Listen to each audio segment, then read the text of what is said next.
Woof. That was not me that barked, I swear.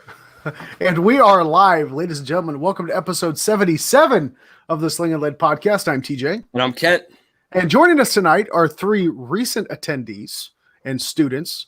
That's right. We know real people that we have convinced to come on onto the podcast and discuss the recent class that Kent hosted as Green Mountain Defense with Scott Jedi Jedlinski. Those of you who don't know who he is, you need to go back and check out those episodes. Scott Jedlinski is a friend of the show. Kent and I have both taken his training. Kent multiple times. But yeah, they recently did. What was it, Kent? The full 3-day class. Yeah, 1 day AIWB and 2 day RDS pistol. Yeah, so the long form version of the class that you and I took. Correct. Yeah, right? you and I missed out on the AIWB day, but we did the other two. Right. Okay, awesome. So joining us are Matthew, Ryan, and Kevin. Gentlemen, welcome to the podcast. Hey, fellas. Thanks for having us. So let's go around the room as is typical. Those of you that might have accidentally watched the podcast or listened to us before know what this is about. So let's go around the room and please tell the folks at home who the hell you are. Kevin, let's start with you, sir.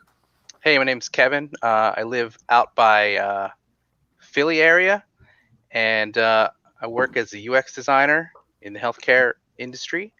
And I just got into firearms probably 2013. I got a Glock 19, and I figured out hey, I need to figure out how to use this thing properly, and that kind of set me on a path to just seek out how to be a pistol craftsman.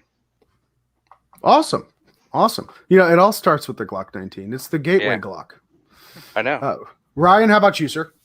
Hey, guys, I'm Ryan. I live in Pennsylvania as well. I work on MRI machines and CT machines, and I took the same path. I wanted to start carrying, and I started with Kent and then went to Jedi's class.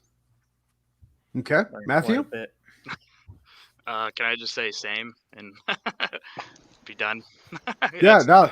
I actually started a little bit in the career field a little bit before Ryan. We've worked together for a number of years, and just recently we changed it up and I went to a different hospital. But pretty much started as far as firearm related training same time as Ryan. So I took a rifle class with Sage Dynamics about two years ago, but pistol, same time as Ryan. So for those of you playing the home game, Matt and Ryan are twins. I believe Matt is the earlier twin. Is that right? Yep. Right. So he's older and wiser and more mature and all that stuff. Now, I was going to say Ryan's better looking, man. I was going to say, but anyway, Jedi this whole past weekend was referring to them as the Ginger Twins. No relation, by the way. No relation to DJ. That's freaking awesome. So what we have here is kind of like an interesting mix, which is very typical of professional training classes, which is a bunch of regular dudes. I'm the only person in the paid instructor game on this show. TJ and I are in the firearms industry tangentially, I guess you could say, through this podcast. But the four of y'all, and I included, we all work regular jobs. We're just regular dudes. Nobody here is a super duper high end sponsored killer shooter guy. We all have regular lives, and yet, for whatever reason, we all found the motivation to care enough about our use of these tools to spend considerable money and considerable time going to stuff like this. This is not an endeavor that's like, oh, I don't know, the Arts Fest in Harrisburg is full of people, so I guess I'll just go over here this weekend and do something else. This is a planned out event. There's a considerable cost in the training. Not that MSP or myself or any of these other instructors are out of line in price, but a 3-day firearms training weekend is going to run you $600-700 most place you go. Ammo, all that kind of stuff. So that being said, nobody here said I'm a professional shooter guy, and nobody here said I'm law enforcement or military. So I'm going to ask you guys, and whoever feels like answering first, go ahead and answer. Why was it so, and why is it so important to you to put this much effort into being good with a pistol? Whoever wants to grab that first, go ahead. Yeah, for me, it's, I have a family, and the reason I got into, I got a firearm is because I wanted to protect my family, first and foremost, and protect myself. So, carrying something like this on my person all the time, I want to know how to use it safely, properly, and if I do have to take it out, like I'm in a gunfight and I want to win that fight, I don't want to take any chances, and I don't know what a gunfight's going to look like, but I just want to be as prepared as I possibly can if that day ever comes, right? It makes total sense. How about you, Ginger Twins? Either one of you guys want to jump on that? Yeah, I'll go. I guess mine was more of like a safety concern. When I first bought my first pistol, which was a Glock 27, I didn't even really want to, other than shooting at the range, I didn't really want to touch it. When I was in the car, I never really had the idea of putting it inside my waistband just because of comfort. I just lack of knowledge and safety, and that's kind of how I got into the training world. That's fair. What about you, Ryan? All the good answers you're taking. Now you got to say something. Yeah, I'm screwed. No, man. Just want to always have the safety, I guess, on me, and so I don't ever need it when I don't have it. I just want to always have something and be able to protect myself and my girlfriend, and you never know when you'll need it. Oh, very fair. So, that all being said, you guys kind of come at this at different levels of experience. So, how much training and where and with whom have you trained other than this class? So I've taken some. So my first classes were with I think the guy was an adjunct instructor from Gunsight. So he was doing classes like really close to where I was. So, those were the first times I was exposed to, any kind of like formal training. And then I went out to Alliance a couple times, and I took a handgun class with Joe Wire.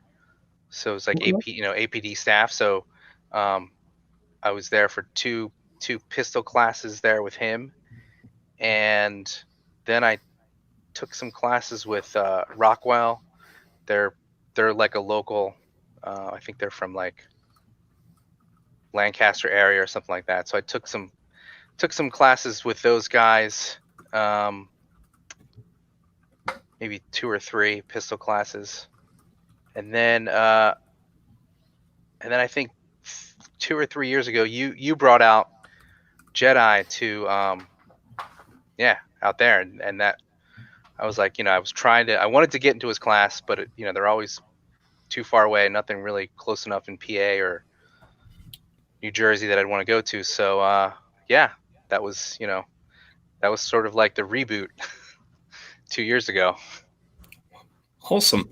So, and then between your first Jedi class and your second Jedi class, did you do anything else or no? No. I think I may have taken, I have some carbine classes mixed in there, but, really for me, like, I think I get the most learning out of the pistol classes. I've yet to take any carbine class where I felt like I've actually learned something valuable aside from just like, shooting a carbine at targets. Oh man, maybe I'll get you in one of mine. God forbid we talk about something other than just the basic carbine shit. But anyway, that's a whole nother show. What's funny is I feel that way a lot. Ken's carbine classes are quite interesting. There's a lot of stroking of butts that goes on. There is. Interesting. Right. I stroke a lot of butts. Something about butt stroking butts. I don't know. It's all the same to me. No, little gay, not a problem. I'm down with it. I'm up for it. And then of course, the twins, Matt. I believe you trained with John Dufresne from Sage, right? Yep, about 2 years ago exactly. Yeah, and actually, I met you through trying to set up a handgun class for John. And then I told you that I wanted to take a class with Jedi, and I think at the time he was posting the requirements for the class. You had to have like a fundamentals class, or you had to have at least had somebody else's class prior, and you said, "Oh, well, that's okay. You can take one of mine." And I have a tendency of being too nice, and you were a complete stranger at the time, and maybe it was just your tone over the phone, but I was like, yeah, why not? And I'm not gonna lie, like the week leading up to our first class with you, I was nervous, dude. I was like, did I? Because I really talked you up to my brother and then my buddy David. I was like, yeah, this dude really knows what he's talking about, and I looked up your website and I was like, maybe not. I was like, maybe I don't know what I'm talking about, and we're gonna get scammed. But no, your class was awesome, man. It was a private. What was it? I think it was 8-hour class, just the three of us, and I probably learned a lot more in just the 8 hours than I did in a 2-day class with Sage. Nothing against his class, it was just more personal and it was private, so more focus on the three of us. So my website says scam to you. More on that later. Well, no, I just mean like you could tell it was No. Keep going. Keep going. I want to hear this. Can I change my name to Ryan on here real quick? How do I change the the name tag? I don't know. I don't really know how to put it. My website sucks. What's that? We can fix that, Kent. Yeah, really. I guess my website sucks. That's fine. All right, I see how it is. No, I just meant like as far as like the trainings that you would offer, like it wasn't like a full year's worth of trainings. I think you literally had 2 trainings on your schedule at the time, and it was like beginning of the year. And I don't know. I guess I just wasn't sure if you were a full-time trainer or not. Sure. Right. Well, most people, interestingly enough, most people are not. Right. Like in the grand scheme of things, there's like 10 or maybe 15 people that are really and truly making their living doing this day in and day out and nothing else. Yeah. Most of them either work in the industry doing something else or work for a company or are current. I guess like I don't really remember. I mean, this was over a year ago, but like as far as your credentials and stuff being posted on the website, I guess it was just there wasn't a whole lot on the website at the time. So yeah, no, I got you. I got you. I'm just gonna mute you for the rest of the show. That's fine. We're gonna talk to your better looking, handsomer, smarter, talented brother. Kent, I told you, you gotta quit pulling up to the range in the van with no windows, bro. It's just yeah, there's free ammo painted on the side of it. Right? It's all the bumper stickers. Now we know that that's a lie. Yes, we do know that's a lie. You have free ammo is nowhere. No. No. For goddamn sure, but no free ammo. Free water. I show up to places with free water a lot. I don't show up with no free ammo though. So let's see, where were we? Oh, Ryan. Previous to Jedi's class, what other stuff had you had? Just the 2 times 2 classes with you, man. Yep. So you didn't go to the Sage class. No. Was the Sage class rifle or pistol, Matt? Rifle. Okay, that's what I thought. So really, the 2 of you dudes had 16 hours of training previous or less, maybe 14. Something like that. If you count digital sessions and stuff. And Kevin, it sounds like you're somewhere in the hundreds previously. Yeah, probably. Okay, cool. Very neat. Well, again, it's always interesting to see like the different where guys come at. Like so for you, for Matt and Ryan, I'll level this question at you. Because Kevin has been at some of these bigger, more well attended, 16, 18, 20 dude classes. What did you guys expect coming into Jedi's class? Like what were you envisioning when you came into a class of that level and of that caliber? Honestly, I thought everyone was going to be, I guess,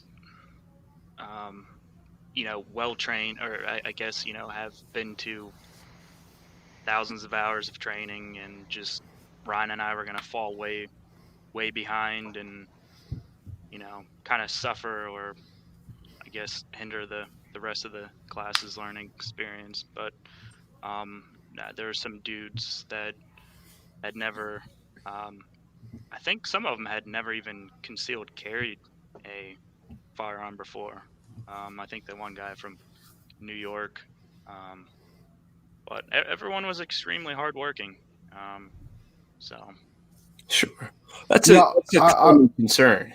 No, yeah, I was gonna say I wanted to echo that because Kent, like when you and I got together for his class in Nashville, like I was like, dude, for sure, everyone here is at least going to be on par with us, if not blowing us out of the water. And I was actually quite surprised that there were. I don't want to besmirch these guys who are actually doing the hard work, but there were some guys whose performance, like we were clearly not the lowest common denominator in that course. No, but, yeah, Matt, you're not alone, dude. Like even I went and I was like, dude, you're like Kent didn't even tell me about the prerequisite. I was like, so Jedi mentioned it, and I was like, "There's a prerequisite," and Kent was like, "Eh." I was like, "Well, thanks." He's like, "You're doing fine. Don't worry about it." I was like, "Oh, okay, yeah, thank God." Yeah, I think I had said to Ryan a couple of times, I was like, "Dude, we're really gonna do horrible in this class, but at least we're gonna walk away, benefiting from it, learning a lot from it, and build a better foundation." It's funny. It's interesting you say it that way. We're gonna fall behind, and maybe in some of these other schools or other classes with other instructors that may be the case. But what I've really noticed, and I think just about everyone I've talked to, like about the class and after the class, was they were surprised at how much like one-on-one time they had, and how much personal instruction they've gotten over the course of the 3 days, and you could just see it in the way everybody improved. Like, the first time I took the class, I was really focused on like trying to absorb everything. But, this time, we're running 2 lines, and I was, sort of paying attention to everybody when I could. And you could just see how people were improving in like real time. It's pretty incredible. And, in all of the other classes that I've seen, maybe only have I seen that twice. Yeah, I don't know about you, Kevin, but the one other class I had taken was more focused on tactics probably than skills. Mm-hmm. If that makes sense. I don't know what it's been like for you, but Jedi's class was, almost the complete opposite. It was more on the fundamentals and skill set rather than tactics, I guess. Yeah. Yeah, and I think, that, to me, learning those skills and getting those skills down so that they kind of like run as like a background process, so that you don't have to think about shooting if you're doing tactics. Like, not that I'm interested in doing tactics, but like, just having the high level of skill to shoot a gun, not have to worry about it, I think is, super important when we're doing this stuff. Yeah, it's interesting to see the folks in those sorts of classes who are, and in this one included, the guys who, like, how many guys started a relay with an empty gun? How many times did dudes have to be told to press check? How many times did somebody not know how to address a basic malfunction kind of thing, right? And I'm not saying it happened a lot, because it certainly does not. It generally doesn't. But what you do see sometimes is you see people who, like, really have a level of automaticity with their gun stuff down, and then people who somehow, some ways kind of don't. And what does happen a little bit is the people who have to think about the other things, like have to think about ammo management, or have to think about, safe holstering practices, or have to really be cognizant of some of that other stuff. Some amount of processor speed, some amount of the browser tabs are pointing in that direction. And if they're looking over there, they damn sure aren't doing as good a job of absorbing course content.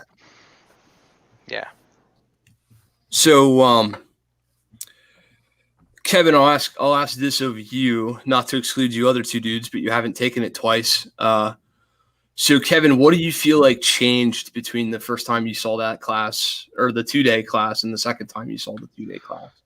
So the first time I took the class, it was like relearning everything from scratch. So I wasn't absorbing as much, and translating that into, the technique as I'd have liked. So I think, for me, taking it that second time, when he was saying certain things, I was like, oh, that's what he meant. And oh, that's how I do that. Right. So, for example, like the when you're gripping up into the 1 o'clock, like I didn't understand that last time. He drew on my hands, and I'm like, okay, I'm gripping my gun. All right. It doesn't feel any different than what I was doing before. But this time around, when he did it, I think, I don't know what clicked, but I was like, oh, so that's what he means by all of this, right? So, things like that were just clicking in my brain, and that allowed me to like work on it and like build those reps, and then I'm like, oh, this is why it works. Like, I wasn't really seeing it working the last time because I wasn't doing it right. But this time around, completely listening and sort of like emptying my brain of, everything else that I had learned in the past, it just like allowed me to see myself improve, over the 3 days. No, that makes total sense. It's funny how, holy shit, was that my 4th or 5th time? I don't know. Dude, it's easily your 5th. Anyway, easily. Every time I've seen Jedi put on that class, or class in general, there has been, this is certainly not the same content it was 3 years ago. Yeah. Now it is, but it isn't. Like, it didn't start being about shooting 100-yard B8s or something like that. It's the same general content, but the delivery and the word choice and some of the emphasis on the drills, even just the ordering of the drills and of the POI content is different. Now, some of that, of course, is based on who's in the class and all that kind of stuff. What people need, what, when. But others, it's just obvious that, guys who are good at doing this don't deliver the same class twice. There's no way you ever go home and go, I nailed it 100%. I'm never going to change that. Right. Mm-hmm. Right. Nobody ever does that. So now for the twins over here. So you guys were afraid. You mentioned like, oh man, I don't know, we're gonna get left behind. Did you leave that course? Did you leave those 3 days with more or less confidence in your shooting abilities than when you showed up? Definitely more confidence. I had certain things I wanted to work on, and definitely covered those. And he definitely gave us enough time where he came around and showed us and corrected us. like for our grip or something, and that really helped out. And his one assistant, what was his name, Russ? Yes, gentlemen. He was, yeah, I liked him coming around and helping us out as well. So I'm curious, Ryan. You mentioned something about having kind of like you knew what you at least had an idea of what you wanted to see improve in your own skill set. Mhm. What were those? Like, what were the three? What were the things that you wanted to do going into that class? Definitely accuracy and grip for sure, which they go hand in hand, obviously. But you know, that was just something I needed to work on, and I wasn't quite sure exactly how to improve until I took that class. Okay. That was a killer pun, by the way. Accuracy and grip go hand in hand. You're welcome. Dad jokes. Warren. Yeah. Sorry, guys. I still don't have that soundboard for the drum roll or the rim shot.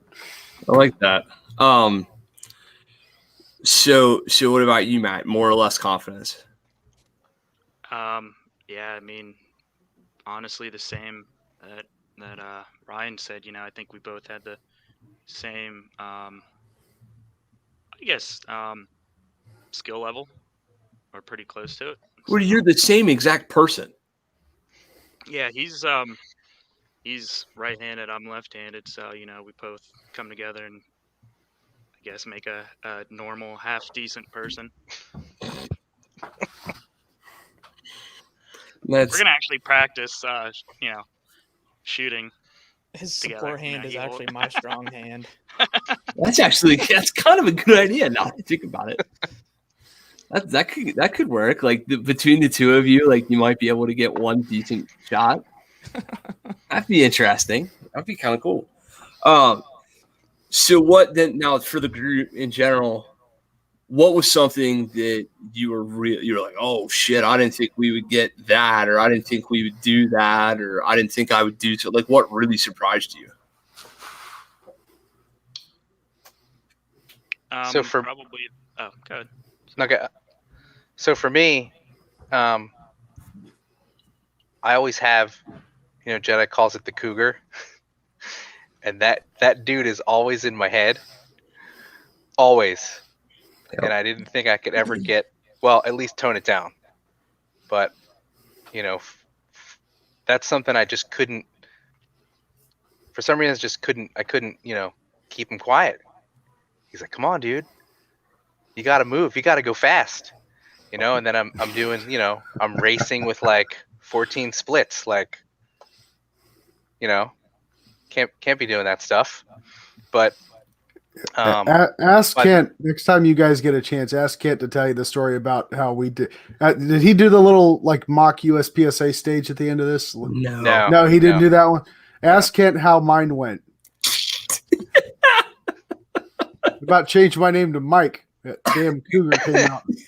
TJ shot that fucking stage in 3.275 seconds or something ridiculous and hit nothing but the berm. wow. No, I hit some impressive. things. I hit some things, and I definitely scared the that shit next out of the target others. over. Probably hit the next target over. Jedi was like, that looked cool as shit. Let's leave it at that. Fucking big old ginger gorilla running around Royal Range shooting everything. Just whack, whack, whack, whack, whack, whack, whack. It's just as crazy as you could imagine.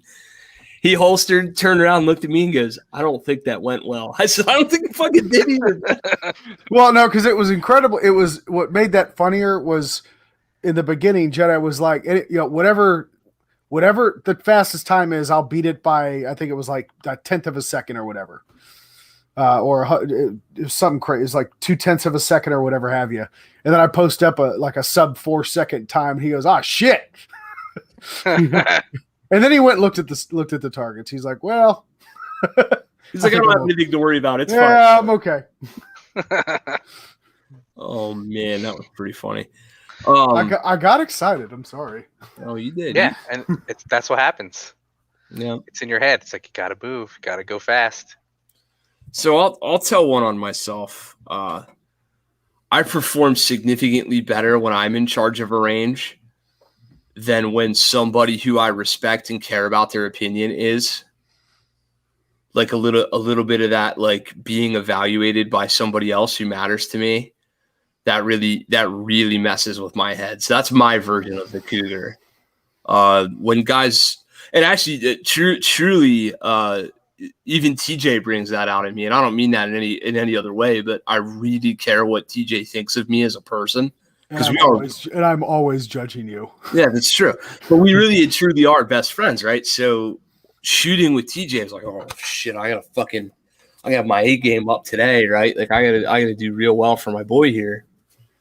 When I'm out by myself, or when I'm out teaching, I'm in a classroom environment, or on a range or whatever. Without that, my performance is significantly better. To the 10 or 20 percentile category. I know, because I track shit, and it's unbelievable what you see. So that's my version of the cougar. Is like, my cougar isn't saying go fast, go fast, go fast. Mine's saying do well because. Right. Do well because Scott's here. Do well because Tim's here. Overthink the shit out of everything that you're about to do. Exactly. Yeah. No, that's exactly correct. So that's just an interesting one on me. What about you two dudes? How is the mental?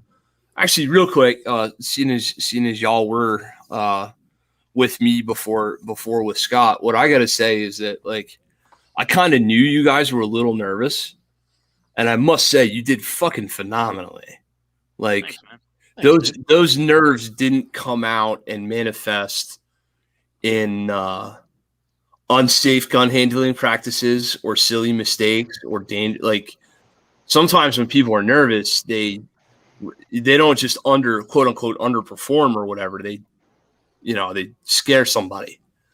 And y'all didn't do that shit, not one time. So kudos to you for your first time at the big dance, and nobody left that range going, them two fucking gingers, man, I can't, those guys are scary. Like nobody had that feeling.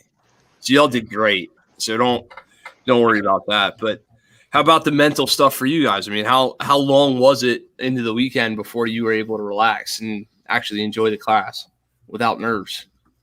Probably about the last 30 minutes of the class. When he was leaving. Yeah. I was like, holy fuck, we're done. That collective sigh of relief. Like, is it over? Thank God. Yeah. For me, I started getting comfortable after I started seeing where the rest of the class was, and that I knew that they all weren't Kevin's or Kent's. So I don't know. I kind of got more comfortable as I knew that I wasn't the only one that, wasn't an awesome shooter. It's funny. It's interesting how because we all do that, right? And sometimes it brings out good. I got all kinds of happy when I remembered that Kevin was coming, and then sure enough, we got to hang together because he was late and shit. What a great line partner, because like we're able to be like, nah, motherfucker, you're better than that. Go do that again. Like, let's go. And, give each other encouragement and help, and the old like, hey man, I saw this or I saw that, and it's actually valuable stuff. So that's cool. Compare like the comparisons of self to others. But sometimes, and especially early in training, man, I mean, instead of comparing yourselves, you two dudes, to the other 20 guys on the line, compare yourselves to the 2.7 gajillion gun owners who didn't bother to show up that day. And then start doing your mental fucking calculations from there. Because, I mean, so what? So if you want to rank yourself, that's fine. You can do that. But more importantly, like, hey, y'all took the time and put in the work. And that's considerably, just with me, just one time, let alone twice, let alone virtual stuff that you've done. Now especially Matt, like your time with Sage. Whether you understand this or not, you both have had more professional firearms training than most gun owners ever will. Yeah. Can I say something? Please, man. When I've told friends or coworkers who are into guns but not, so much into training, they always kind of like look at us weird and like, why the hell are you? Why are you paying somebody to train you how to shoot a gun? They just always, and it's not just gun related classes. Like I took a armorer's class with SOTAR, and I have a buddy that's, I don't know what branch he was in the military, but he's like, oh well, why don't you just come to me and I'll teach you some things. And I don't know, it's, I guess training has a weird stigma, or just people look down on it for some reason. I don't really know why. Ken, what do you think that is? Oh, I think it's 100% ego driven. Imagine the hubris. Y'all dudes work on MRI machines for a living. I also do technical physical labor on occasion for a living. I know how to turn a wrench. I know how to read a voltmeter. I know how, there's all these things I know how to do. Imagine the hubris of me walking in with my box of tools, sitting it down next to your MRI machine and being like, all right, boys, let me show you how to tune one of these sons of bitches. I would blow the place up, probably. Lord knows what would happen. I would MRI myself in the taint and die. I don't know. Something not good would happen, right? You'd probably launch a wrench through the main housing. Sure. The gigantic magnet. Sure. I didn't know there were magnets. See? All the things. Magnetic resonance imaging. I guess that would be the first word. Anywho, put me in, right? See what I don't know? I don't fucking know. There was a kid in my class last week that wore steel toe shoes, and the instructor's like, you're going to have to go out and buy shoes. He's like, we're going to be around a magnet all week. I mean, hold on. But couldn't they just let it happen once? Just to see what happened? Could you, you got the whole class around this machine. The instructor's teaching, you got student A, all right, dude, it's your turn to do this. In the meantime, you got steel toe boots boy standing out in the back, hanging out, and he automatically gets sucked into the machine. That's a great story right there. That would have been worth it. I mean, I think he would have been fun. The machine would have been destroyed, but. And then the irony of him being so fucked up by the experience that he would have to get an MRI on another machine to figure out what the first machine did to him. I really like where this is going. It's almost poetry. Story writes itself. But right? You see my point, right? Imagine walking into a garage and I got it. I'll redo your transmission. Really? But yet, we like to think that we generally got it. How many of us read the manual on stuff? How many times do you buy some shit? Of course. We should have, hold on. We should have prefaced that with big brains do. Who here is under the age of 30? Okay. Okay. Yeah. So everybody that is under 30 is not reading the instruction manual. Right. But dudes generally think they got it. They pick up a chainsaw and use that sumbitch without thinking much of it. My grandpappy taught me how to use a chainsaw. Sure. Everybody knows everything about fishing. Everybody knows everything about hunting. Everybody knows everything about skiing pick it. How many dudes are on the internet right now instead of watching this on some Ford truck forum? No, the 2.7 EcoBoost is better than the 3.6 because of this. Bro, you don't know shit. You know nothing. You manage a Golden Corral. What do you know about trucks? But yet, in the rest of our lives, we come out and we give other people shit for being smart enough to want to learn. Everybody on this thing shares one other thing in common, which is interesting, and I find a lot of people in training do. We all have real people day jobs that require a significant amount of outside resources, knowledge, and training in order to be able to complete them correctly. Mm-hmm. Every single one of us here has advanced knowledge in another subject besides shooting. Right? That's not something that you can say about the majority of the population. Not talking poorly about anybody, but some people work their entire lives and don't really have to seek out much external help for the jobs they do. So I find a lot of times that there is a common thread in these things, which is that the men and women who are real into this are also real into some other things in their lives. They're the kind of people who get real into one or two particular hobbies outside of this. They're the kind of people who are willing to go get their ass handed to them and humbled. I mean, BJJ, shooting, freaking skiing, all kinds of different places where it's very obvious you suck at something if you do suck. You can't just hide it. So it's definitely a common thread, Matt. But you have a great point. And the stigma is something that we're fighting with this here show. We've got 77 episodes of fighting that by bringing real people on here and talking about this kind of stuff. I mean, Justin's on here in the chat right now. He talks to me about this all the time. He wants to talk to his friends about this stuff, and some people aren't down with it. Yeah, and I think there's people that I'm friends with too, and after you come back from a class, you're like, oh my god, you gotta take this class or that class, and people seem to get excited about it at first, but I don't know that they can make that stretch mentally. Like, I'm going to pay $600, probably the same amount of money in ammo for 3 days somewhere. Am I going to get $1,200 worth of knowledge that's going to make me better? Like, why do I need to do that? Yeah. So it's almost like they can't necessarily see themselves improving $1,200 worth or whatever, and then how does that apply to my life? Like, do I really need to do that? Like, why?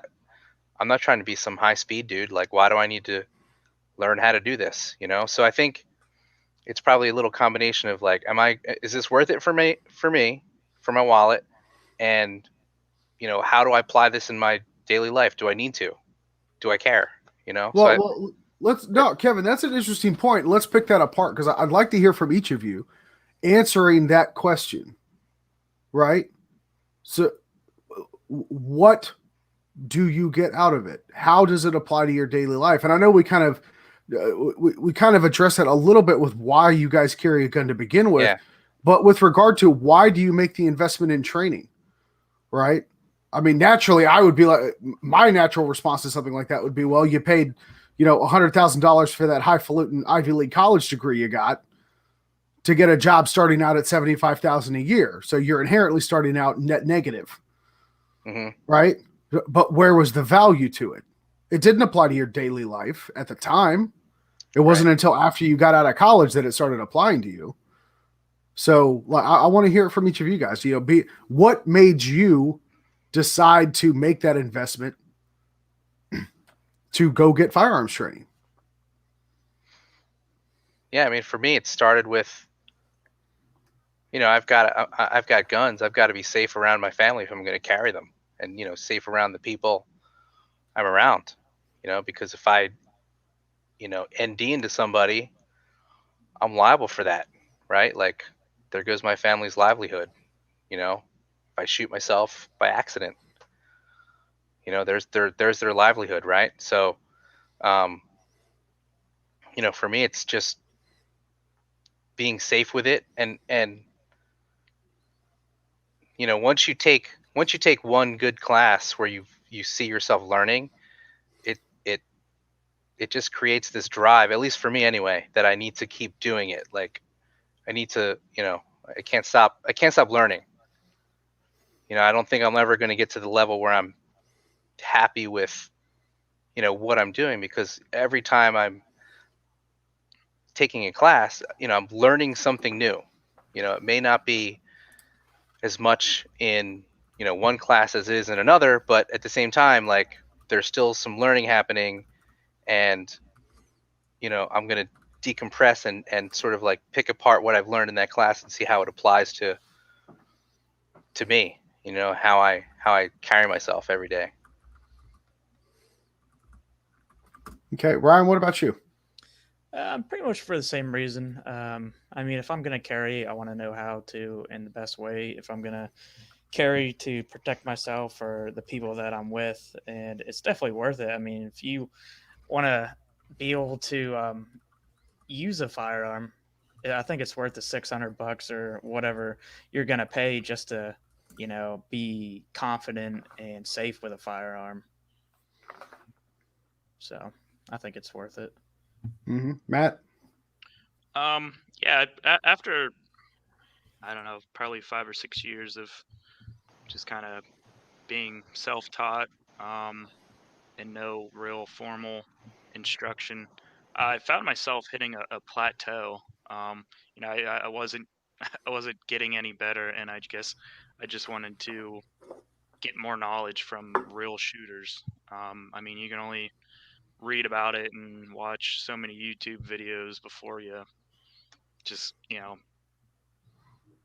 I guess you end up picking up more, um, I guess, like bad ideas rather than good.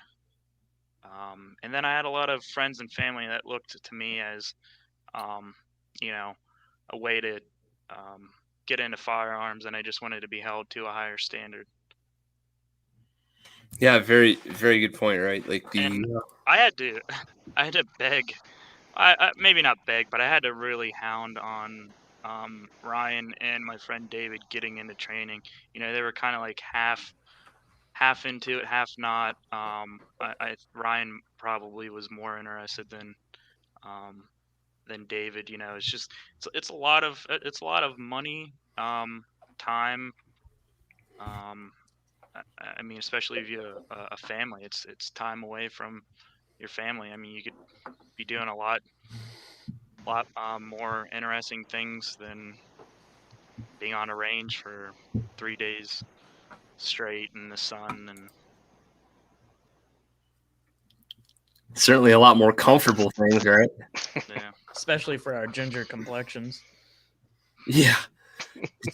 These dudes were like under the canopies. They weren't coming out from under the canopies. They were like, we are not the precious. The canopy is the precious.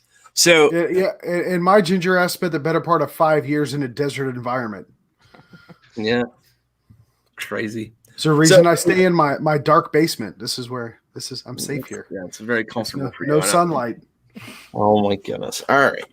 So that being said, have any of you guys ever have you ever had an experience firearms training that you don't think was worth the effort or the money? Ooh. just the classes with you, Kent. Fair enough. My website sucks, and now I suck as a trainer. Perfect. Thanks, Matt. No, seriously. Have any of you ever been like, I don't think this was worth it? No. Yeah, I've had one class where I knew like the beginning of the second day, that I wasn't going to get anything out of it. Do you care to share with who and where? And you don't have to. I'd rather not bash. Yeah, but it was a 2-day carbine class. Was it with a well-known person in the industry? No. Or?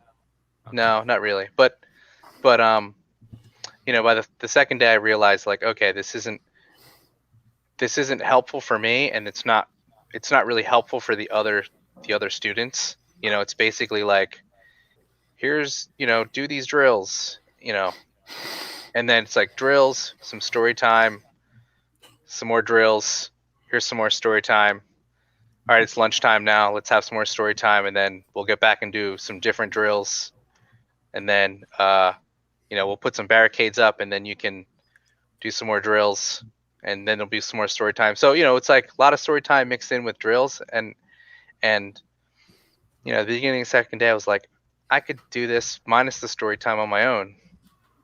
I'm not really learning anything. And, all these people are just shooting ammo downrange and, giving each other high fives because it's fun. Yeah, it's fun. It's fun, right? Like, Sure. Shooting guns is a lot of fun. So, maybe they're paying for the, fantasy band camp type stuff, and it's like, cool, I get to dress up and, have some fun. But maybe some people learn some things, but I felt like for the amount of time you're spending and the amount of money and ammo you're using, it's not the kind of learning that I was hoping for. It's interesting because I know exactly what you're talking about without knowing exactly what you're talking about, right? Because this is a a common theme. One thing I'll say is I have to get better at story time because I don't do shit for telling stories. I probably tell too many dad jokes and fuck around a little bit and whatever else. But the story time to me feels as though it's in service of the instructor's ego. So it's about the instructor telling you how awesome that they are. And, sometimes we're not as good at that as we should. Sometimes we should do a little more talking about ourselves. But then sometimes, nobody gives a fuck. Like, genuinely speaking, who cares about your previous life? Even if you were, let's say you're the guy, you're the Navy SEAL, Delta, Marine, sniper, ninja, cop, soldier, cool guy. How much of your prior experience translates to my life as a father, brother, husband, MRI tech? How much of your military experience? Kent, you know what? I actually think you're kind of onto something. So I've been in the chat with a couple of the guys here, and a lot of it does come back to the ego part, right? To your point earlier, fear was also mentioned for one of the reasons that people don't get training. Tying that back to ego, it's the fear of being shown that you're not the expert that you think you are. I can't remember who. I could have swore it was on a previous episode of the podcast. Damn it, all these things run together. But I distinctly remember there being a conversation where, the ego of men typically, dictates that we automatically, by our nature of our genitalia, know how to do certain things automatically, right? We know how to please a woman, drive anything with wheels, and shoot a gun, right? They don't want to take the opportunity. They're afraid of being shown for the novices that they truly are. But to your respect, or to the point that you just made, I think that there might be something to that with maybe one of the biggest issues that we face in getting people to wanting to come train, the average everyday, people who intend to be responsible self-defenders, is they automatically assume or make the connotation that any type of firearms training is teaching them how to be a SEAL, sniper, ninja, Delta, elite, ranger, whatever have you. And so they automatically disqualify themselves from that because they don't think that it applies to them, not because they don't believe that they don't need training. We see the same thing, so there's so many other guys that get heat for that, not just, Lucas from T-Rex Arms, but also like a lot of your USPSA shooters, you're teaching tactics. When the hell have I ever taught tactics? Right. So everyone automatically assumes that, learning how to shoot firearms mo beta is about learning tactics, and the two could not be further apart from each other. No, that's very true. Not to mention, you end up in this place where you have to try to appeal to the right clientele. Like for me, I spend a lot of time digitally and here and everywhere else and on the site or whatever, talking about what the experience of firearms training means to you as the consumer, and talking about empowerment and talking about exactly the opposite of what most people in the industry do, which is, self-aggrandize and oh, I'm so awesome, and here's every place I've ever been and every competition I've ever won or placed in, and every, the people really build these resume stories. And what's funny is when you talk to people and you try to meet them where they're at, which is, hey, I'm just a regular person like you. I just happen to be pretty good at a couple of key things that I might be able to help you with. When you come to that place, it's funny because you'll have the Matts of the spectrum who's like, hey, man, I'm not sure you told me enough for me to feel comfortable. But you'll also have the people who are like, oh, thank God this guy isn't one of those other crazy hardcore, plate carrier, ninja, SEAL, sniper, dev group guys. Because, Don, just show up with the 3 binders of training certs that are required to join indoor range. I fucking love you, Don. Oh, that's funny. We could start doing here. We could start pulling binders. That'd be fun. No, but seriously, man, like it's interesting how the spectrum of consumer you tell the same thing to the same, to the same 100 people, and, one person will hear it one way and another person will hear it the other way. Somewhere in the middle is that guy that we're missing, that girl that we're missing who, Matt, your buddy there, Dave, or somebody's wife or somebody's whoever, maybe your sibling wasn't quite as switched on as Ryan even is. Like, we miss a lot of people in our lives with this shit. And, sometimes we miss the people that are closest to us. How many dudes do you know that are super squared away shooting ninja guys that can't get their wives to put in any effort, and their wives don't give a shit? How has your approach changed over the years as, an instructor and trying to get new shooters to be open towards training?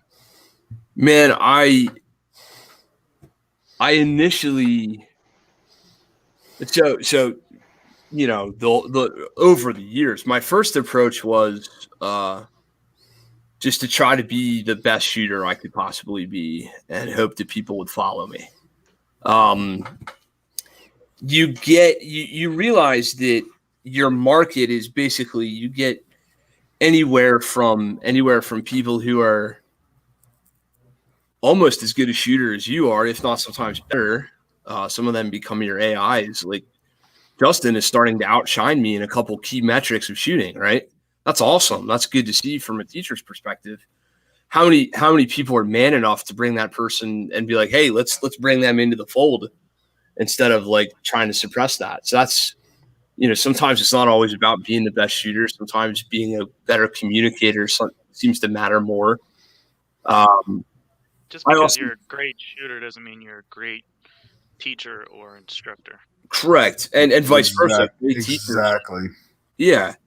The other thing about it too is what you realize is that most of these people, who they may be, just like you guys, all you have to do is extend the invite and try to be yourself. I don't remember yours and my specific conversation, no offense, because many of them go the exact same way, which is, hey man, why don't you come out and try it? Let me do everything I can to help you. What resource can I put in front of you? What barrier can I make a little easier? What bridge can I make it not so hard to cross for you to come out and do this? Is it money? Well, my classes are cheaper than most. Is it ammo? I can bring some if you need me to. Is it time? Well, you tell me when you want to do it. I'll make my time available to you. Sometimes that's what you have to do. Other times, unfortunately, you kind of have to guilt trip people a little bit. Yeah, Kent, I think one of the more appealing things that you offer is private lessons and smaller classes. I think that's an awesome way to get new shooters is, they're not having to worry about,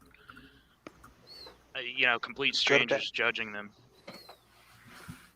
Yeah, it's funny because all of you guys have said, and I mentioned too, that feeling of needing to compare to others, right? Like the ranking in the class, or you even say, and I'm even guilty of it, I didn't do as well as I wanted to, or I didn't shoot as well, or I mean, what's the actual goal of training? The goal of training is to learn something, take away an experience, and use it to better yourself. If we approach it as that's the metric, everybody, that's fine. The minute you start to treat it like a match or a true competition, like now it's Kevin versus Kent, and let's see who's the better shooter. I don't know, man. That'd be a fun afternoon. Maybe we could go do that sometime. I'd love to do it, and I'd be proud to shoot a match against him, have the dude beat me. But what did we learn other than who's the better shooter? Yeah. Not a goddamn thing. And all we really learned was that Kent beat Kevin today. Well, if you think about tomorrow, that means I guarantee you Kevin can show up the next day and smoke me. Like it doesn't really teach you anything when you start comparing. Right. The minute I think I can answer this though. To the question that Matt raised of, Kent, how has your approach changed how has it evolved over the years? I think it can be summed up quite simply. You went from trying to convince people how good you were and it has morphed into you explaining what their outcome is expected to be. That's a way better way of putting that. Right? You're selling your services, describing what they are, not what you do. Yep. Right? And I think that's a critical aspect. Yep. No, that's a really fair point. See, I'm good for some things. I'm not just a pretty face. Well, you are not a pretty, just a pretty face. But I'm pumped. So let's morph this back around to the Jedi class specifically, because that's the one we're AARing right now. Talk to me a little bit about so all you guys, none of you stayed over, right? You didn't stay at a hotel local. I wish I did. Y'all drove home, right? Kevin, did you drove home? No, I stayed in Lancaster area. Okay, but It was it's like 40 minutes drive still. Still, my point applies. Yeah.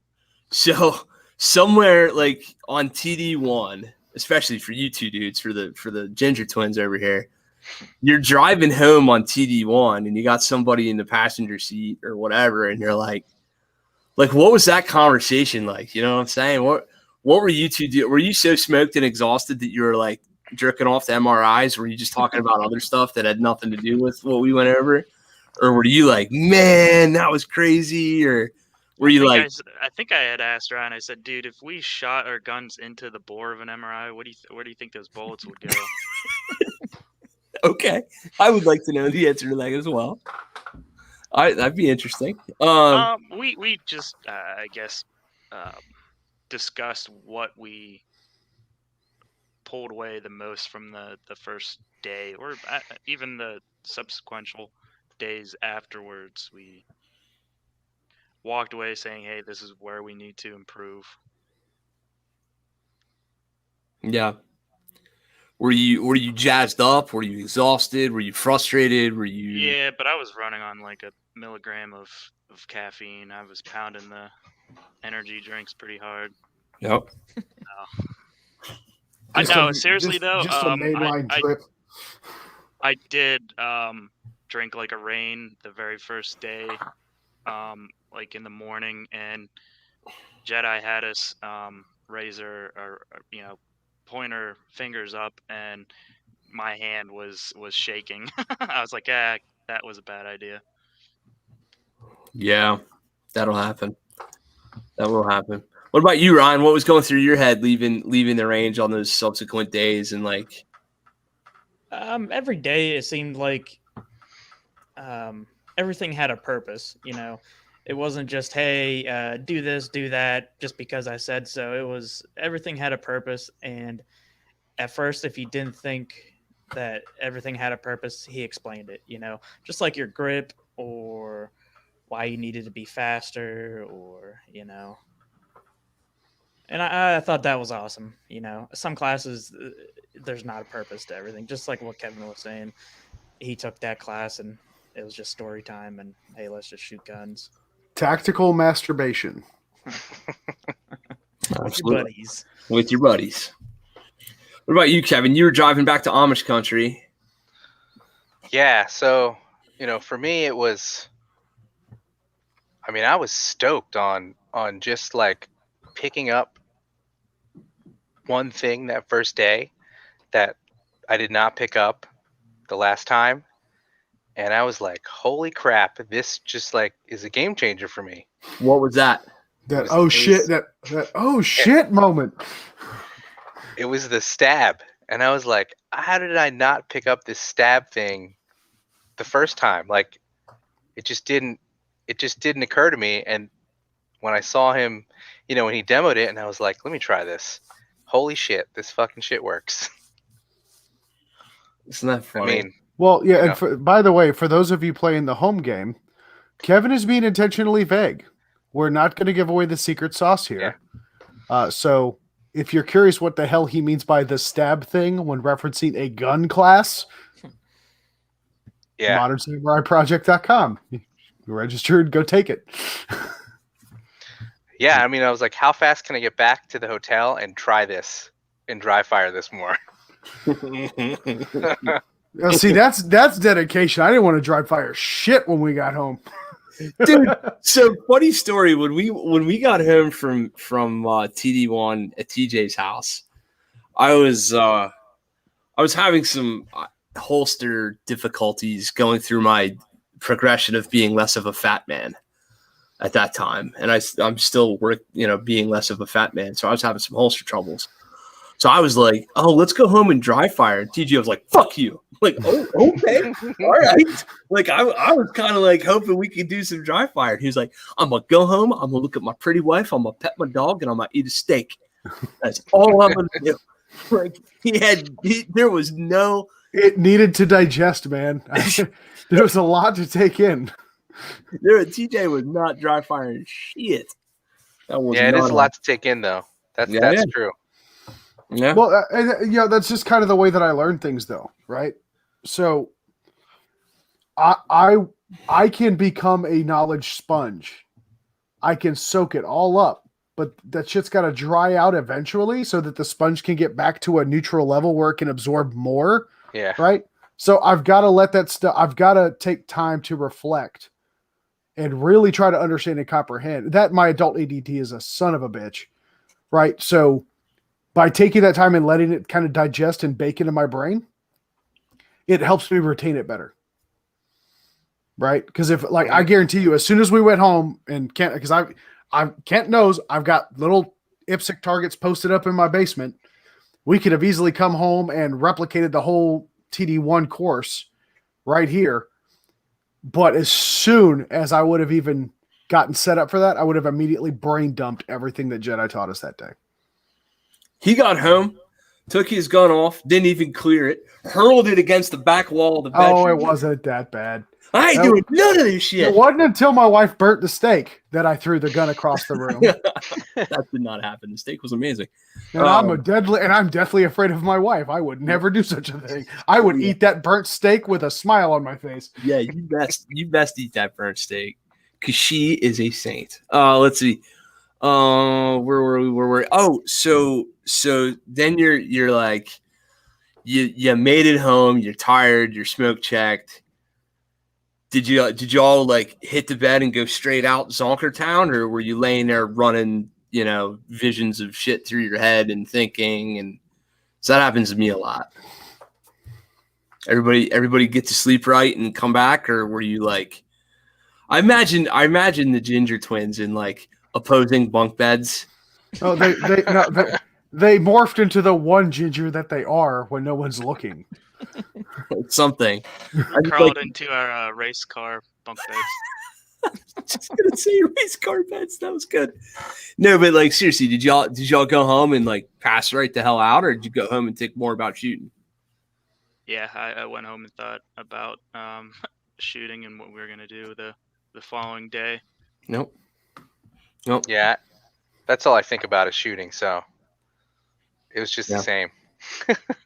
Yep. Exactly. Status quo. Ryan, anything different?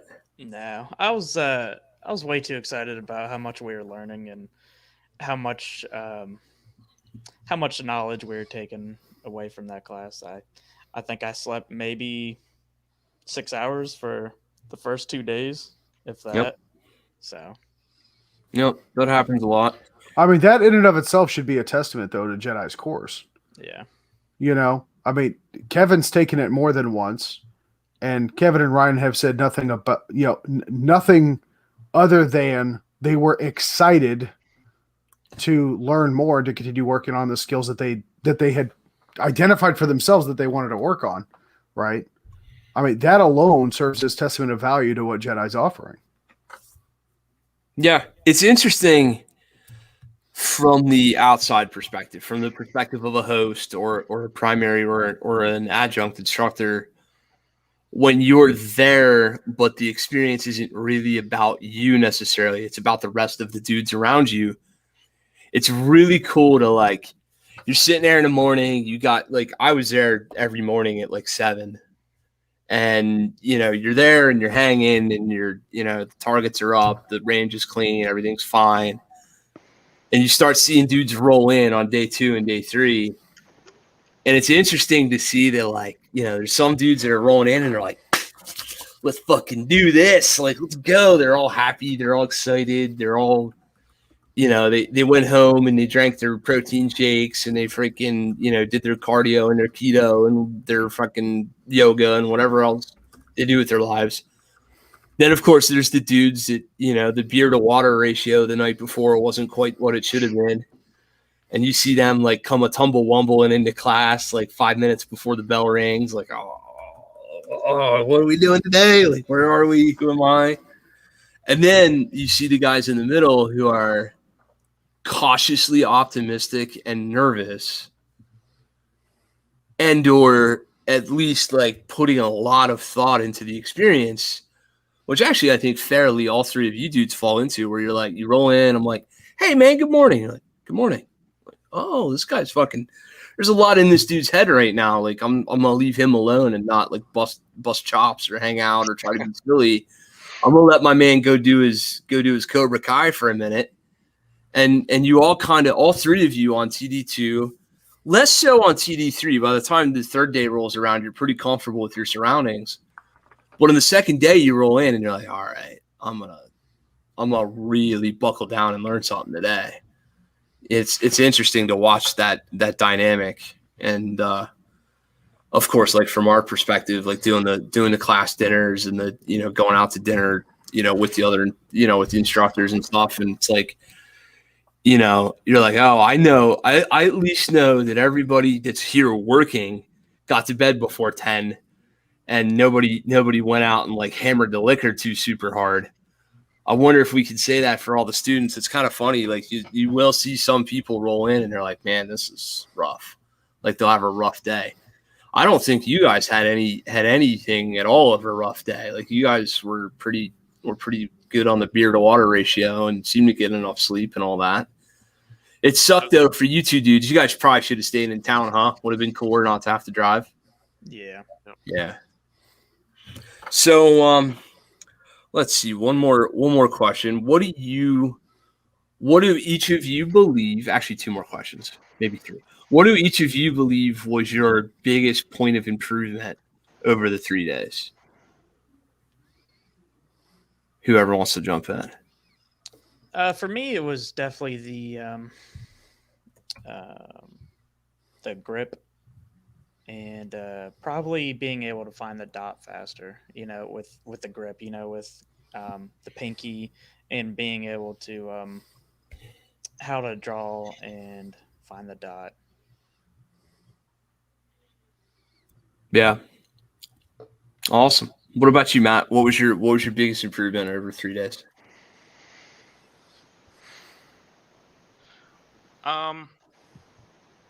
Geez, Ryan must have read my mind because that's exactly what I was gonna say. But Do you guys finish each other's sandwiches?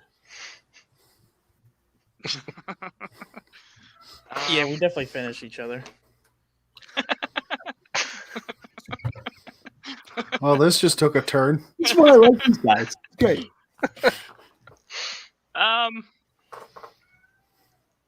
No, not. I mean, I'm trying to think of something different to say than. I mean that pinky idea was. It sounds silly, but it's actually, you know, it's a huge eye opener. Fair enough. I guess the whole body mechanics of, you know, the way you point your feet, and just kind of let things happen rather than stand just a way that somebody told you to, I guess is. I will tell you what, the body mechanics thing was a big deal for me. Not just in shooting, but it grossly improved my cornhole game. What about throwing axes? Have you ever thrown axes? Interestingly enough, no, I have not. You would think, you know, I play cornhole, redneck, I make knives and shit. At some point in my life, I'd have made it to an axe throwing thing. Haven't done it yet. It's on my short list. That's actually sad and surprising. That is. Right? What about you, Kev? Biggest point of improvement? Biggest point of improvement for me, I think it's probably just the mental aspect of it. I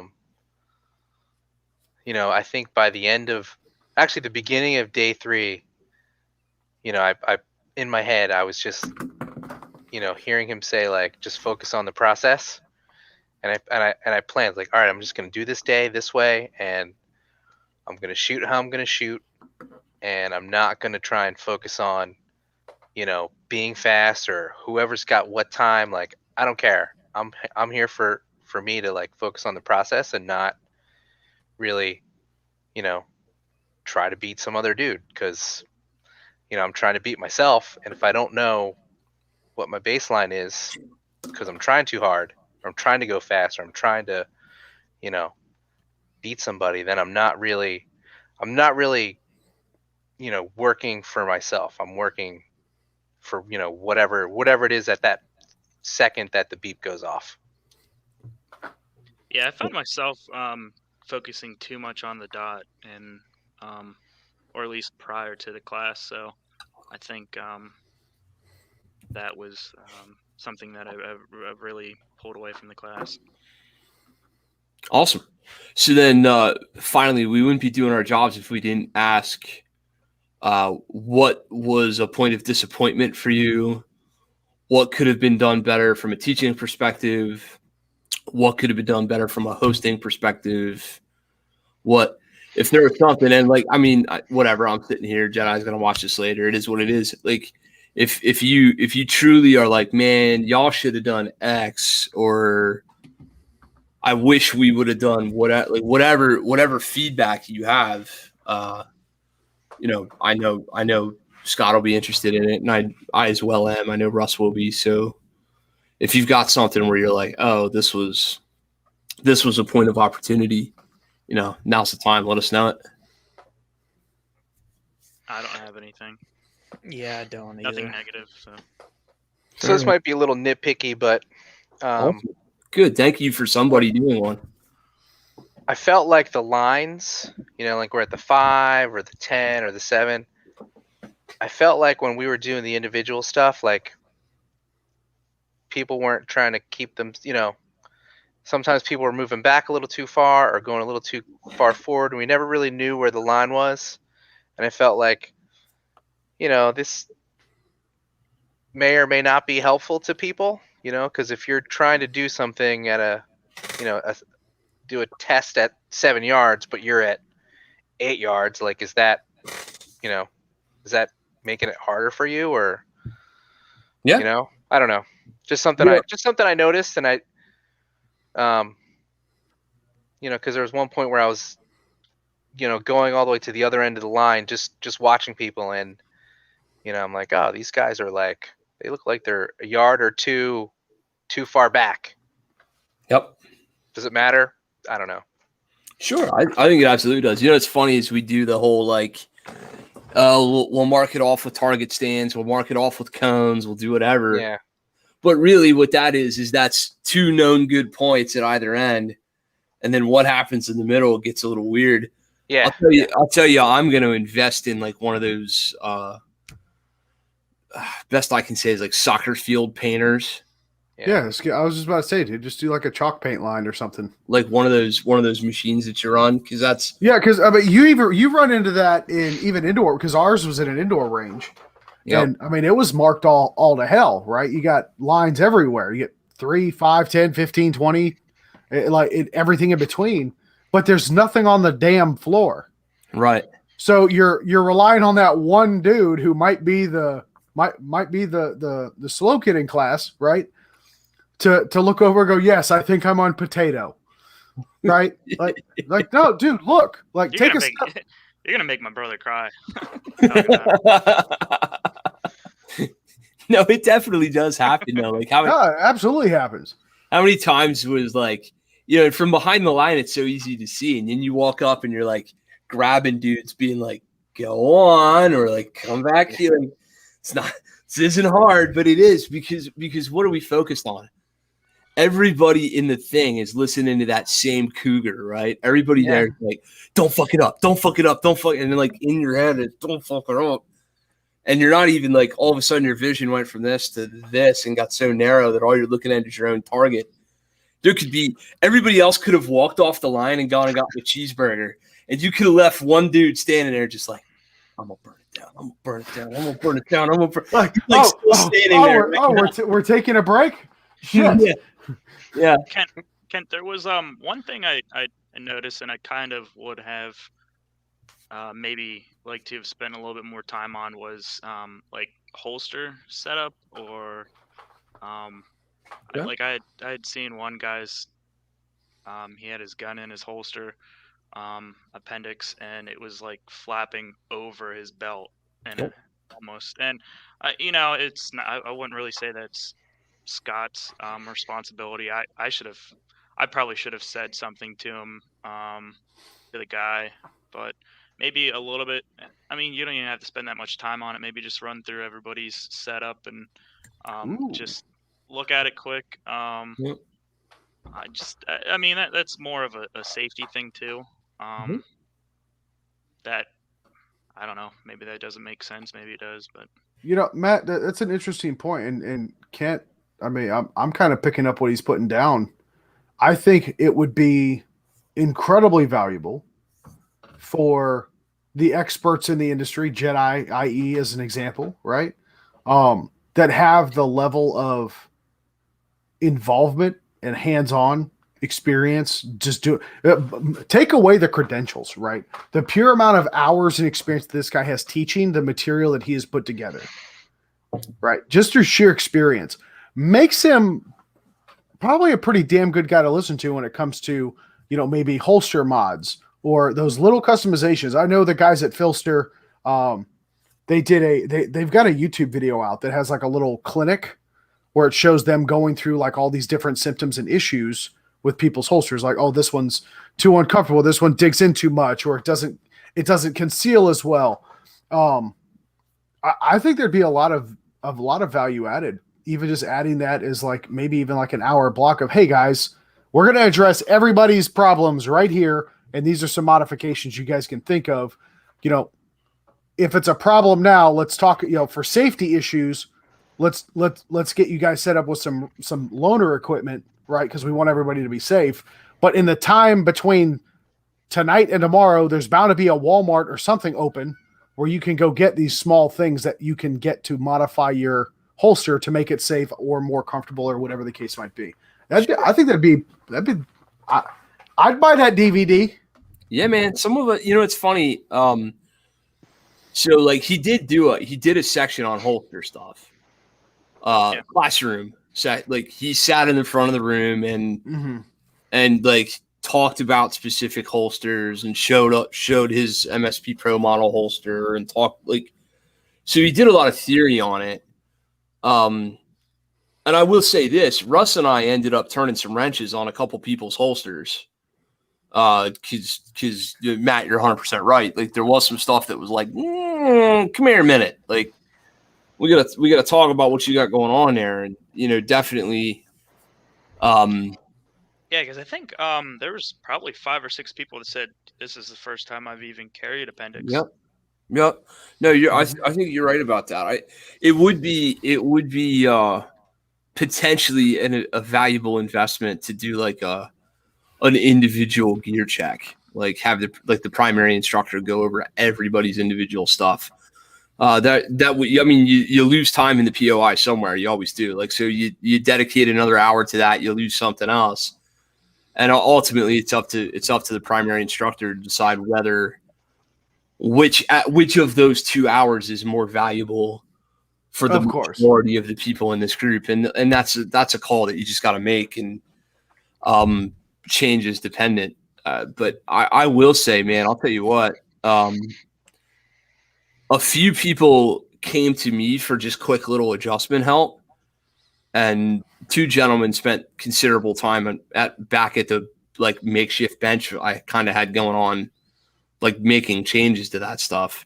Not to mention the amount of like red dots that got vibratited or re-Loctited or other, front side screws. And, there's definitely some stuff to be worked on, but there always is. I mean, the gear shakeout, even just the, hey, this stuff, all this stuff, whatever this stuff is, I put it in a box or I put it on my body and I drive it to the range and I spend an hour or two at the range and it works great. And then I go home and it's fine.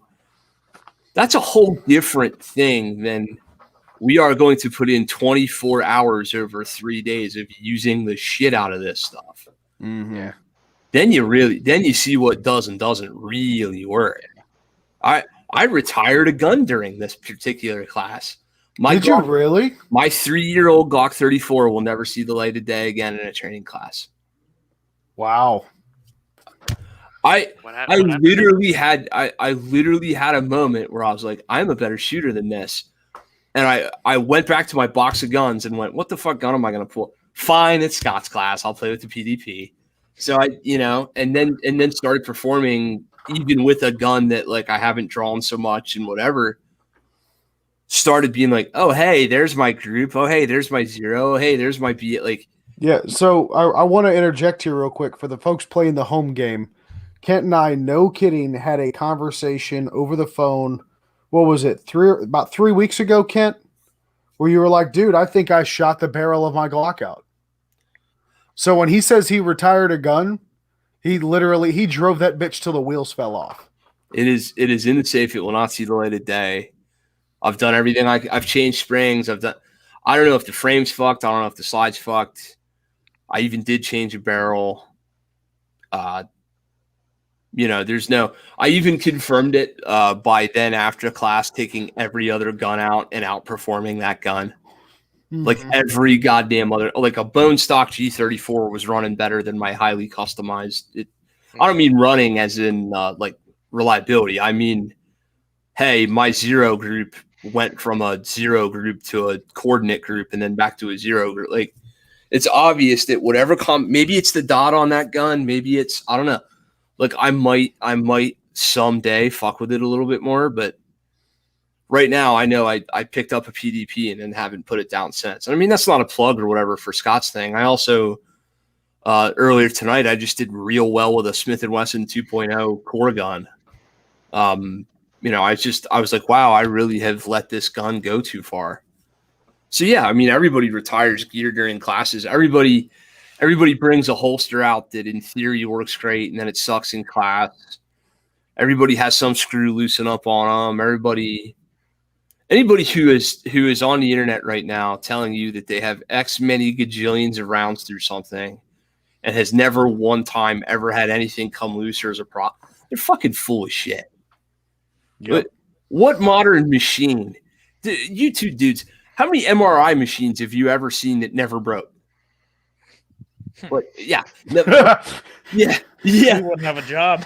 Yeah, right, exactly. I mean, there's no. I'd have to become a firearms instructor. There you go.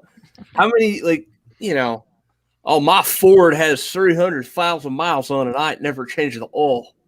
No, motherfucker, your Ford doesn't have 300,000 miles on the same oil change. Like, stop.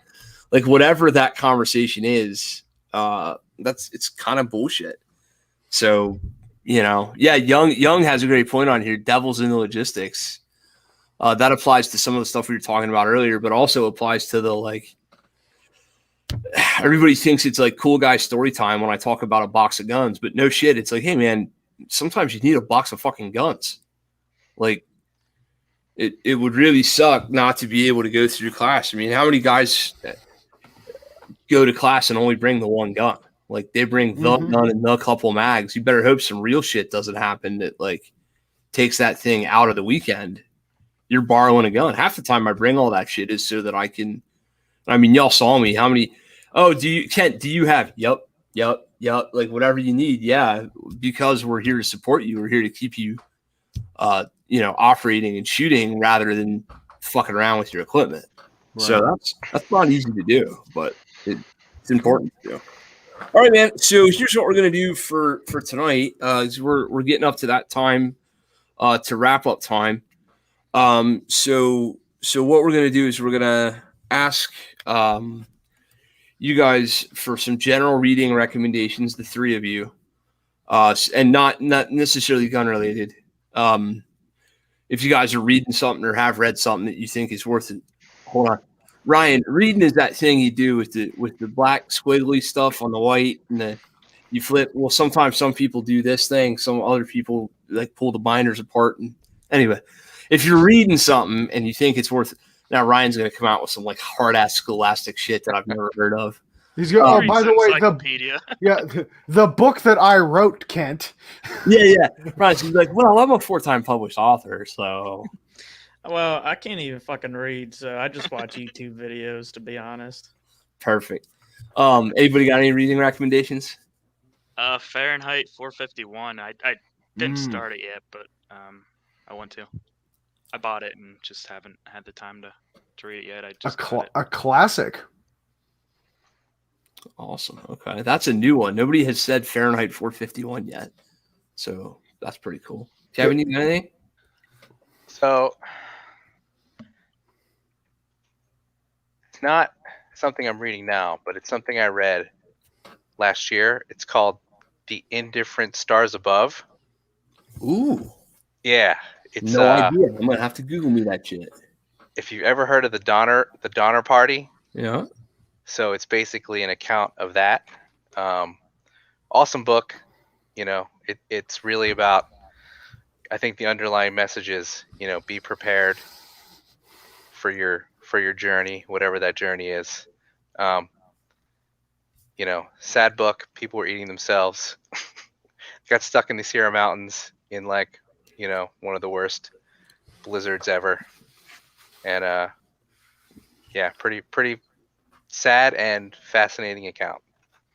If you want proof that Siri and Google Voice are listening to us, I opened a browser window and typed and indifferent stars above just autofilled. That's not terrifying at all.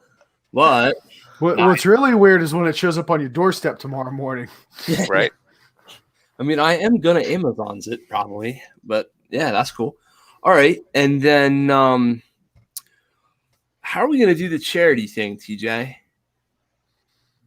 All right, I know what we're gonna do. Hang on.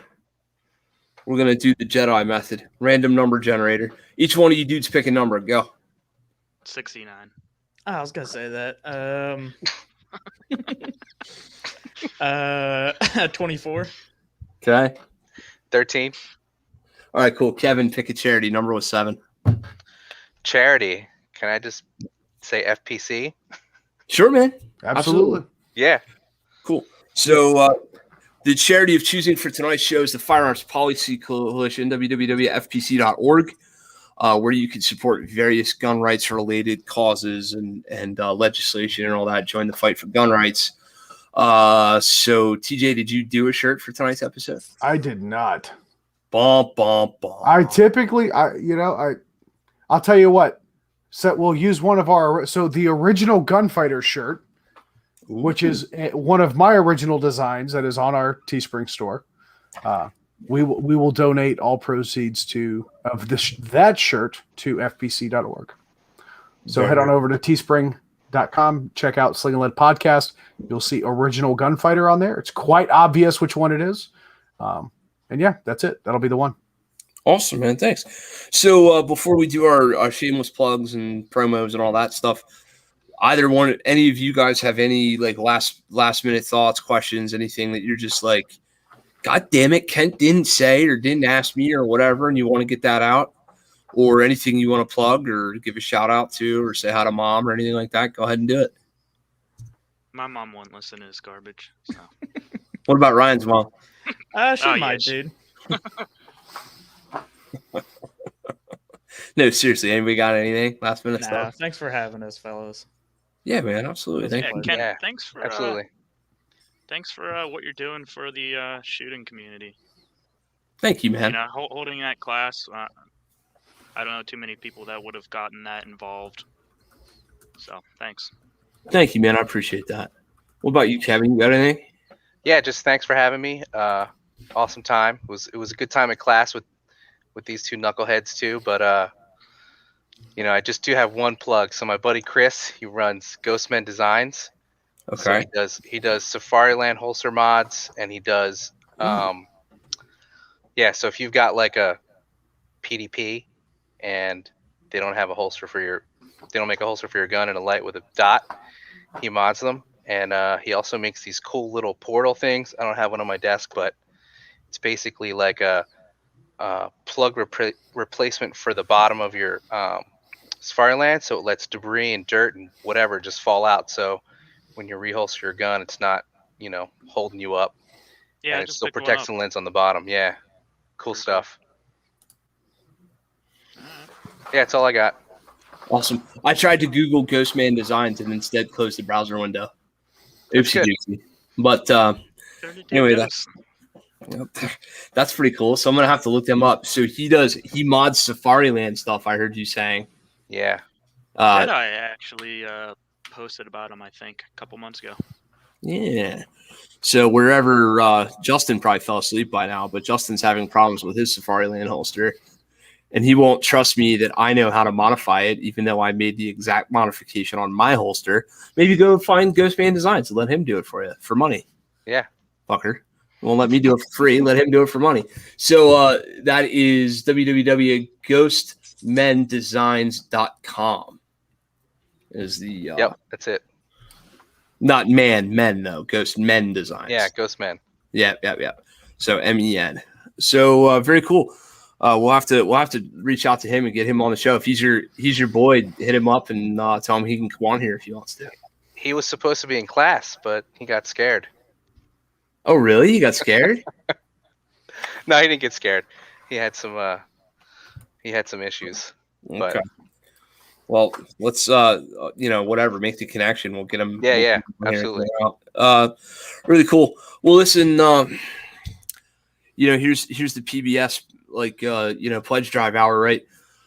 This is the 77th episode of entirely free content on the Sling'N podcast, right? So how do we do that? Well, we don't. It turns out we have a couple people that help us in various different ways. So first and foremost, biggest shout out to our top supporter right now, which is Primary Arms. If you go to our affiliate links, check out Primary Arms. If you're going to buy some gun stuff anyway, you might as well buy it from them. That is found at www.greenmountaindefense.com/affiliate-links. You can also find purveyors of all kinds of other really good firearms related equipment, paraphernalia, gear, t-shirts, whatever. All that stuff, greenmountaindefense.com/affiliate-links. So if you're thinking of buying some gun stuff, maybe you need some mags, maybe you need some ammo, maybe you need a Opalula mag loader. Still don't know how to say that. It's been fucking 10 years. Maglula. Even the people that invented it don't know how to say I have no idea. Whatever it is, and if you need some fix-it sticks, whatever, Lord knows you can find an affiliate link at GMD where you can buy that stuff. You can pay no additional money, but you can support us, and every little bit helps. We'd also be remiss if we didn't thank Dark Angel Medical. Use code BB15 for 15% off on your med stuff. You should be focusing just as hard, if not harder, on med training. And if you've got a safe full of guns and a locker full of ammo, but you ain't got no tourniquets, you're doing it wrong. And if you don't know how to apply the tourniquets you do have, you're also doing it wrong. So please check that stuff out. My enterprising life coach, best friend Ginger, makes knives. So hit him up at LeadSlingAndGinger on Instagram if you'd like TJ to make you a knife. Or you could take classes from one of our recommended trainers, in this case, Apache Solutions, and you could go earn you one. So if you want to go, instead of a patch, earn a knife, go shoot with Apache Solutions out of Yadkinville, North Carolina. Matt mentioned earlier, what can we do for the gun community? What can I do? I'll tell you what I do a lot of, selling other people's training classes.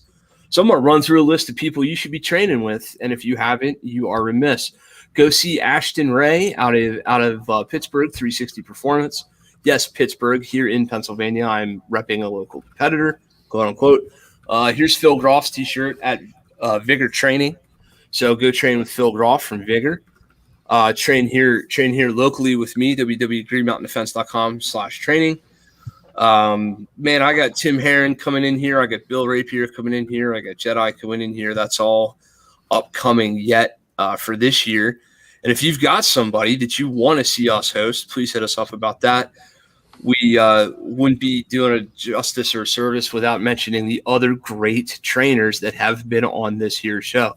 There's 77 episodes of podcasts. About 40 or 50 of them are about specific firearms training stuff. Go check those episodes out. Tatiana Whitlock, Spencer Keepers, Dave Jenkins, Tom Givens. The list goes on and on and on of high-quality folks that have been on this here show. So please check them out as well. Lastly, not leastly, then I'm going to shut my damn mouth. Listen, everybody, no matter what else we say, time is our most valuable resource. So to the three of you gentlemen, thank you for being so generous in giving with yours and giving us an hour and a half of your time here for this show tonight to benefit others. And for all those of you listening, thanks for your continued support and your time coming out to training and listening to shows, et cetera, et cetera. That means the most to us more than anything else. TJ, you got anything else, man? Apparently you forgot to mention that you will be at Apache Solutions in August. See, I don't sell my own shit enough, Matt. You're right. My website sucks. I don't sell my own shit enough.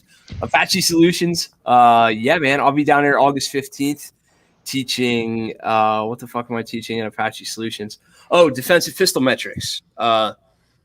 The class all about how to track your metrics and become a better defensive pistol shooter by using competitive concepts. Come check that out. It's a real cool POI I've put together with some help from my smart friends.